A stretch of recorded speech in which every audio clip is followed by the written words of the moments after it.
What's up, YouTube? Welcome back to Kangaroos TV. Liverpool finally, we're in there. We're back. The title charge is back on. The title race is on. It's on, not even. Look, Liverpool 2, Sheffield United 0. And for the first time, I'm just delighted. I don't know about all the Liverpool fans out there that we just did something different. And we've been saying it for about a month or I don't even longer. We're just saying that it's got so bad. Just put Nate Dogg in there and Ozark in there. Kabak in centre back. And then just let Liverpool do their thing going forward. And then first of all, we were saying, you know what, just get the ball in their half and just push up and let's work there and let's hope for mistakes and whatnot. And today was the first time I've seen it. Liverpool were just hitting channels. Nate Dogg weren't doing anything silly, just straight up there. And same with Kabak. And yeah, I'm just glad to see that first of all. And I think overall, it was a good performance. I was happy with that performance. And for whatever Sheffield United they had a few opportunities and Adrian come to rescue at some stages. But I was actually happy with the performance. I thought it was a good performance for what we've got. And we did something different. We didn't try and do all these things that we're trying to do like we normally do with Klopp. We've just done something, we was out there and we used what we had. That's what I'm happy with. So let's put it in perspective. Sheffield United are poor. They're poor, yeah? They're bottom of the league. They've 11 points or whatever. So today, and this kind of shows, so with everything you said, I agree. I don't disagree with anything you said, but I think you could put it in perspective that today, we were sat there watching this game still thinking, you know what? Anything can happen here. Do you know what I mean? Before we went into that game. And today, you look at it, you said, right, okay, Nat Phillips, you're going to be in a battle. McGoldrick's quite tricky, but McBurney, they're there for a fight. They're not looking to pop it around you. They're going to try and wrestle you. So Nat Phillips, this is your game. Go in there, and he's earned the right to play. But equally, like you said, and like we've been talking about for a while, is eradicate the mistakes. Alisson was making mistakes when he was playing. So when Adrian came in today, a lot of the time it was just bomb, bomb, bomb, bomb. Trent today getting the ball, spinning it to playing in their half. They're not good enough to keep the ball. They will give you the ball. Now, a lot of teams aren't good enough to keep the ball. Some teams, yes, that's their philosophy, fine. But today it was like, right, I'm going to play in their half. Robertson was a lot advanced. Yes, they was picking up pockets behind him, but essentially the plan was, right, be further, go and play and go and add to that. And I just felt like today we just eradicated our mistakes, let them make their mistakes, and you take your luck. Firmino's goal, or the own goal, whatever you want to call it, that's a prime example of taking a chance, creating your own luck. Something comes from it when you create your own luck. Get a shot off and you play in their half. Yes, if he missed that chance earlier in the game, and then that one where he should have shot and he tried to pull it back or whatever. But when you're playing in the opposition's half, those opportunities become you get those chances to do that. And that's what we haven't been doing. So from that perspective, I'm very happy. But put it in perspective, that's Sheffield United, who are arguably the worst team in the Premier League. Well, they are the worst team in the Premier League statistically. And before people go on to Bobby, right? Like now it's getting evident. Like him in front of goal, I think we all knew this, right? He's not an out-and-out goal scorer, and that missing the first half was horrific. And we was looking at each other during the game, thinking, you know what? Those people that hate Firmino, they will be having a field day. But then you go on the other side, Firmino has technically got an assist and he's technically got a goal. And it was his involvement in both of those. But and you're right, you are right. But I think it's evident that he is a confidence player. He's just a confidence player. When he after the goal, all of a sudden the link up just became electric. He's got it looks like there was sandbags on his legs that they just fell off all of a sudden, and he's doing things that's involvement in the game. There's no denying that he's a top player. There's no denying that. But Liverpool need a killer. That's what we talked about before. Cavani, for example, is a killer. If people ask me what's a killer, that's my definition of a sniper. Someone who's when it's in there, it's a goal. There's no question. There's no ifs and buts. It's a goal. Liverpool need that. Now, for me, Firmino could be someone that plays in the three in midfield that allows Jota to maybe be a bit more expressive in front of the goal. I don't know, but would I have him in my team every day of the week? Is he my number 9 that's going to get you 30 goals a season? It's evident that he isn't the 30 goal a season striker, and that is where you could look at and say, right, improvements could be made. I mean, there's talks of Jota coming back into the team now, and I think he's pretty much fit now. He has to come straight back in this team. He does, but also we've seen enough. And perspective as well. He's been out for 2 months, just like Uncle Naby came on today, and all of a sudden I'm seeing step overs, I'm seeing a little burst of pace. And I'm thinking, I don't know about you, but I was saying it. You could hear me. I was going, whoa, chill. Like, listen, just ease yourself back into this game. But these guys obviously want to play. they've been out and they want to play. So it's good that he's coming back, and I saw him today, and he does give you something that we miss. We're so used to seeing the same stuff for the last few months, and it's been so bad. All of a sudden, we saw someone get the ball and burst 5 yards, and we're thinking, what's this? I ain't seen this before. I think a lot of people, fans that say, the fans that say, like, let's look at next year, because they got a point. Because if you look at some of the talent that we got, all the players that we have, imagine we all want to see them linking up and playing with each other, right? We want to see Naby, we want to see Thiago playing, we want to see Fabinho, Henderson. I mean, it's a whole new dynamic. Do you know what I mean? So yes, I get that, and it was nice to see him back. Even Milner, just out for a few sessions, he's back, all charged up, ready to go. I mean, he's a robot. He's been on those, those plug-in batteries for Teslas. They just plug that into his leg, brother. So yeah, he'll be alright in a couple of weeks. It's fine. That's it. Just recharge Milner. That's it. Everything's fixed. Everything's good, and a little software update, and Milner's good to go. So I mean, there's good signs. Fabinho was on the verge as well. And as I said, it's good to see Jota back. But I'm just glad that we went with the centre backs that we did, and we went with what we did. Kabak is finding his feet. He got caught out 3 times today, and other teams with a bit more quality would punish. There's no kidding in that. Yeah. But that's the situation we find ourselves in. So for all those fans, I mean, and like I said, please don't feel like we're having goes at anybody. It's not that at all.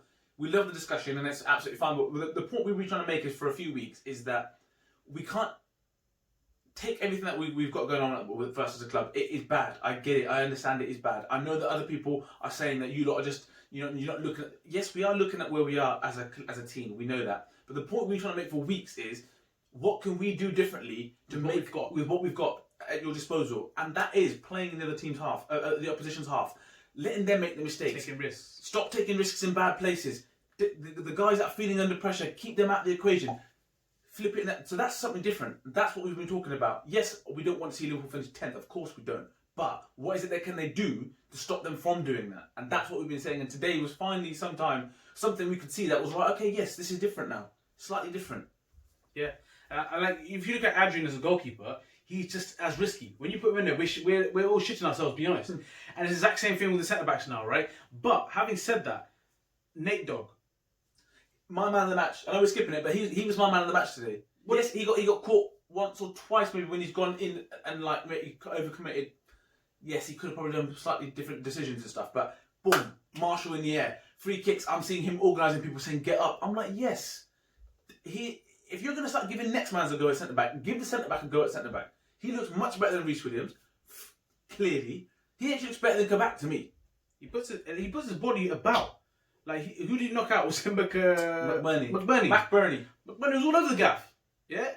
And that's what I'm saying. Like, I think the old school defending, there's always space for it. Yeah. And he does it well. And that's what I want to see right now. And Kabak is too... we mentioned it a little while ago, and he's still learning or whatever, but he gets too front on. He doesn't know what's going on around him, and that people are getting caught. You do that against someone like a Werner, for example, who's brilliant at that. Yeah. Yes, his finishing at being great, but when his runs off the shoulder they're brilliant. The thing is, it makes it tricky. So for Thursday, like, who would you go centre back? Well, if we're looking at what we've seen, then you've got to say, well, if Fabinho's fit, you go Fabinho and Nat Phillips. Just because Nat Phillips is probably the better one, and Fabinho's the one that's been the more prominent defender. But you could argue that you could say, right, well, Fabinho, you go into midfield, mate. Just go with those two at the back.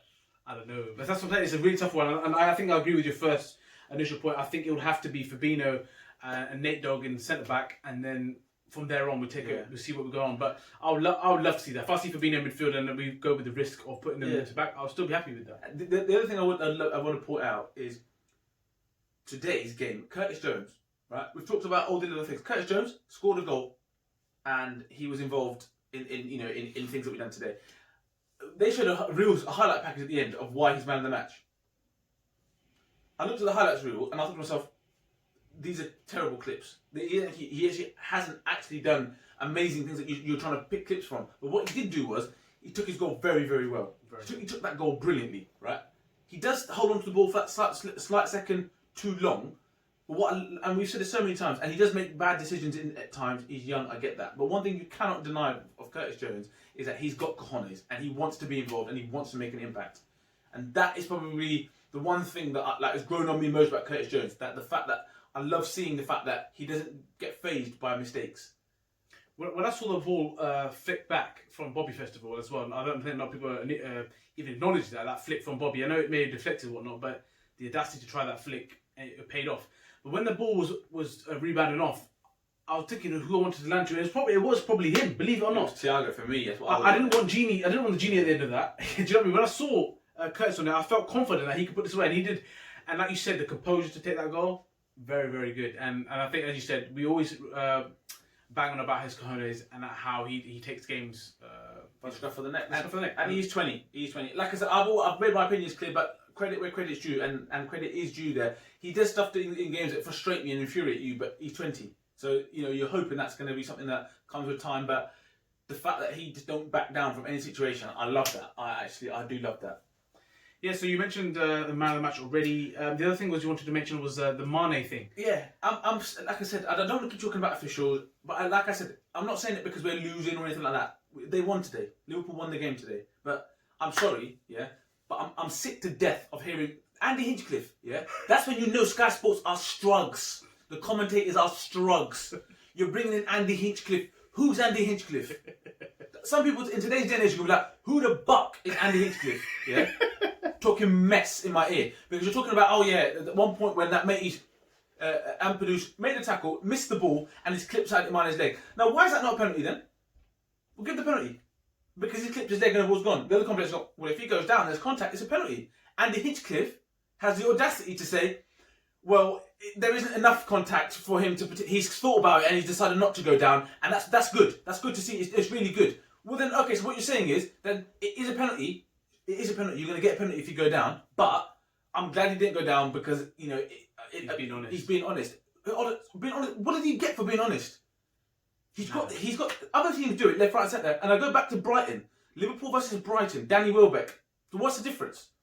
That has more contact today than what Welbeck had. So if he stays on his feet, Newcastle, when Matey grabbed his leg, stayed on his feet. Where's the justice in that then? So you tell people to not dive. Oh, they're diving. Simon Jordan talking absolute shit about Salah. It's like, well, what do you want them to do? Because they don't get anything for staying on their feet. That today, he's clipped him and the ball's out. So then what's the difference? Andy Hinchcliffe, you're an idiot. You talk gibberish. Nonsense. To be fair, I'm with you now. I'm surprised that he is he's considered as a commentator or pundit. It's mad. He goes. Don't get me wrong. I know he's had a career pressure. I get all that. I get that. But for Sky Sports, you're playing the Sunday. Everyone's watching, and that's the guy you're putting on there. And like you said, the thing is that was a foul if Mane goes down, and it's a penalty if he goes down. This is what the world has come to, and it is messed up. And he's saying he's going. Oh yeah, no, well done to him for not going down and not getting the penalty. No, well done for him for that. Well, no. Because I see the game earlier when mates handballed it and they're not given a penalty when they should have given a penalty. By the letter of the law, that's a handball. 100. So this is what I'm saying. And VAR, everyone that talks about it, well, technology, this, that, and the other. Listen, if that's how technology works and it's going to make the game played like that, then no one wants it. Then you give people 2-3 reviews. You got 2 reviews per game. You pick and choose when you want to use them. If it's gone to VAR, you let them know what you want them to review, and if it's wrong, you don't get the decision. End of. Because that, for me, today, I'm like, Andy Hinchcliffe, oh yeah, well done for not going down. So well done for not going down, even though you've got the touch. So he's fouled you in the box, and it is a penalty. So so Andy Hinchcliffe, what do you want? What is it that you're saying that he should do? Not go down and not have the penalty? Just because you think the contact's there, but maybe wait for it to be heavier before you go down. So, look, mate, they've put it into, what they made football into now is that you have to dive. Simple as that. I don't care. Back in the day, we used to say call people dives and stuff, but nowadays you just got to dive. If you get clipped, you have to dive, and that's the sad thing about football. I hate that. Yeah. I hate it. As a defender, I hate that. But the other thing is, if you've got the touch, if you've touched, and the letter of the law says that that's a foul. If you've got the touch, there's a touch there, then you're going to get your penalty. Exactly. Then so like you say, you can talk about people like who did they say back in the day with Bale's a diver, Salah a diver, Kane diver. Yes, they are divers. They know that, but also they've got to play the game. They've got to play the game because they know that if I stay on my feet, they're not even going to look at it. They won't even look at it if I stay on my feet. Like today, that Newcastle game, Mane, both of those. So today, Mane today, and the Newcastle game, he stayed on his feet. They gave nothing. You go down, he's a diver, but gets a penalty. Well then, what's right and what's wrong? The other thing I wanted to go on to was like, yes, Liverpool did things differently today, but also the tempo was good as well. If you look at some of the goals, there was some good intricate passing before it Yes. actually happened. And that's what you got. I think Liverpool's got to keep consistent. The one thing you have to do right is the fundamentals. And if you look at I've seen some people in the comments who do agree with this, is that yes, we have all these injuries, but at least do the basics right. And today, they did those things right. Like you said, like suddenly Bobby was purring afterwards, after he got that confidence. So all I'm saying to Liverpool is keep making teams think differently, make them make the mistakes, and do the fundamentals right. So that was good. And then the first goal, I don't know if anyone else was like me and my brother. We didn't even celebrate. We saw the ball go out, and I don't know how Trent kept it in because it definitely wasn't all off. But we went, nah, that's gone. It's gone. And it's just like with VAR, and we even saw it in the replays. We were guaranteed VAR's going to give this the other way. But luckily, and not luckily because it was kept in. And rightfully, I can't believe he kept that in. But it was really good. Yeah, it's good. And I think that just to finish off on that point is the tempo and all that sort of stuff. But it's easy to go and press when you're doing it in their half. Yeah. It's easy to go on and be brave. And they were pressing today. Yeah, but it's easy to go and be brave when you're doing it in their half and make them make the mistake. We don't have the ball players at the moment at the back to be popping. Unless you get the ball rolled to Thiago, wherever he is, those guys at the back ain't good enough at that. And if you know that, then go and do it in their half. Spin it in their half. So it was good to see. I'm glad that we did see something different. Yeah, and for the man of the match, I think I'm with you. It's definitely got to be Nate Dogg for me. I think he was he didn't do too much wrong. He had a clean sheet as well. So I'm going to give it to him. So I know a lot when people went for Curtis, there was a lot of good performances today, and Curtis, we said, stepped up for his goal. But if you look at even the whole Robertson. Again today was relentless throughout the whole game. Gini was good. Trent was better today. Thiago. Like I said, Bobby eventually got into the game. Wijnaldum was causing problems. Wijnaldum again being positive with all his runs and Salah's missed though. Wow, I forgot about that. Yeah, but this is, as I said, with Salah. As I said, if Salah was a ruthless killer, yeah, his stats would be. I don't know what they'd be. They'd be astronomical. But listen, it is what it is. His numbers are a joke.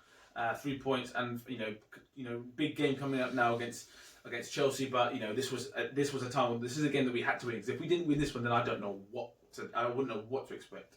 Yeah, and I think that some of the injuries that we said, the people coming back from injury, hopefully it's a good time. We can take this confidence and take it into the game on Thursday. Definitely. And at least let's not lose that game. That's how I can think about it. So let us know your thoughts. On did you not see anything different today from the way they set up? Did you see difference in how they played? What are your thoughts on the individual performances? Is Curtis stepping up, or is he just doing what's expected? And does it give you confidence moving forward? And also, what would your defence be for the game coming up against Chelsea? So until then, don't forget to share, like, and subscribe, and definitely comment. Peace.